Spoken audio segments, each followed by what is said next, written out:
Querida Valencia, el camino hacia los Juegos Olímpicos pasará por vuestro campo de hockey. ha sido un año largo donde se han vivido momentos importantes de nuestra reciente historia.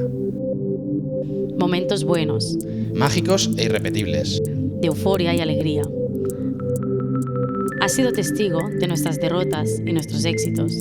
Hemos disfrutado y sufrido en vuestro campo azul. Pero ahora nos espera el último paso para llegar a Tokio. Necesitamos de nuestra afición. Y como no, de vuestra gente, que seáis nuestro talismán. Necesitamos otra vez la magia de Vetero.